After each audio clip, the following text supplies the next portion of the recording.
Saudara, Kamis siang Mahkamah Konstitusi kembali melanjutkan sidang uji materi Undang-Undang Pemilu nomor 7 tahun 2017. Sidang dipimpin Ketua Mahkamah Anwar Usman. Yang digugat adalah cara pemilihan legislatif antara proporsional terbuka atau proporsional tertutup. Dengan sistem tertutup, pemilih hanya memilih lambang partai tanpa nama calon anggota legislatif. Bila terbuka, pemilih memilih nama calon bukan hanya partai. Selengkapnya tentang debat tentang sistem pemilu, kami akan temui rekan kami di Mahkamah Konstitusi, Renata Pagalo, yang sudah siap dengan laporannya. Renata, apa argumentasi kedua pendukung yang kontra untuk sistem pemilu legislatif?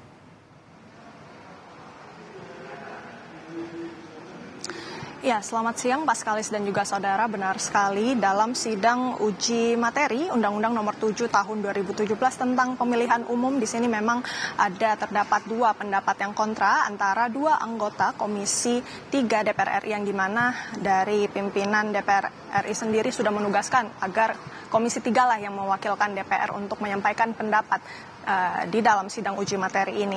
Tadi yang diberikan kesempatan untuk berbicara sebenarnya ada dua. Yang pertama dari fraksi Golkar, yakni Supriyansa, dan juga dari fraksi PDIP yang menolak sistem proporsional terbuka, yakni Arteria Dahlan. Yang pertama-tama, untuk Supriyansa sendiri dalam keterangannya menjabarkan kelebihan dari sistem proporsional terbuka yang dimana bisa memperluas dimensi keterwakilan masyarakat untuk memilih secara langsung, dan ini juga dinilai bisa meminimalisir konflik antara kader karena masing-masing kader memiliki kesempatan untuk maju dalam pemilihan legislatif. Sementara itu, pihak yang kontra dengan sistem proporsional terbuka, yakni fraksi PDIP yang diwakilkan langsung oleh Arteria Dahlan, ini setidaknya menjelaskan bahwa memang memberikan pandangan pemilihan legislatif ini setidaknya harus dimaknai secara utuh sebagai partai politik dan bukan perseorangan. Untuk mengetahui selengkapnya pernyataan dari masing-masing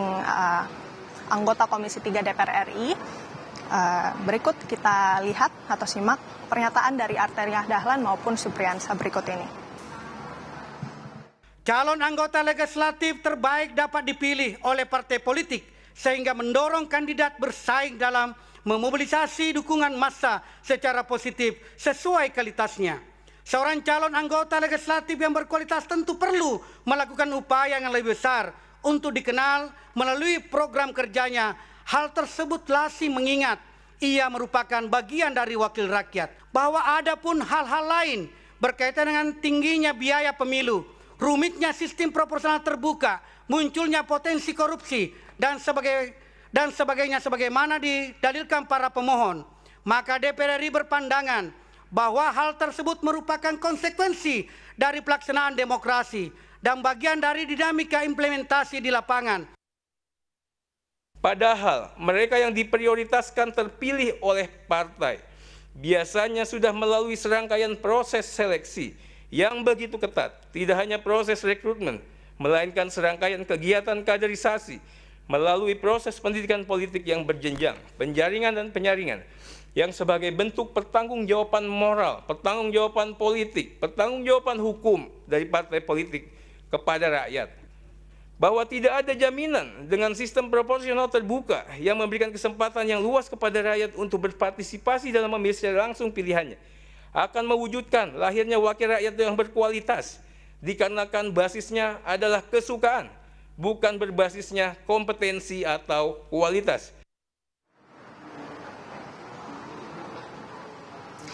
Ya, itu dia tadi Pak Skalis dan juga saudara, masing-masing pernyataan dari dua fraksi partai yang berbeda, yakni Golkar dan juga PDIP. Kalau kita lihat memang masing-masing partai, kalau dari fraksi Golkar sendiri ini masih menekankan terkait dengan keterwakilan masyarakat yang lebih luas karena bisa memilih secara langsung siapa yang akan mewakili mereka di parlemen. Kemudian juga kalau dari pihak PDIP yang memang satu-satunya partai parlemen yang menolak sistem proporsional terbuka ini, lebih menekankan pada tanggung jawab pengkaderan yang memang dilakukan, yang seharusnya dilakukan oleh partai politik. Dan ini masih kita tunggu, Paskalis dan juga saudara, keterangan-keterangan lain yang akan disampaikan oleh pihak-pihak yang sudah diundang dalam persidangan ini, yakni Presiden yang diwakilkan langsung oleh Kemendagri dan Kemenkumham. Sementara itu juga ada pihak-pihak terkait lainnya dari KPU. Paskalis. Baik, terima kasih Renata Panggalo melaporkan langsung dari Mahkamah Konstitusi.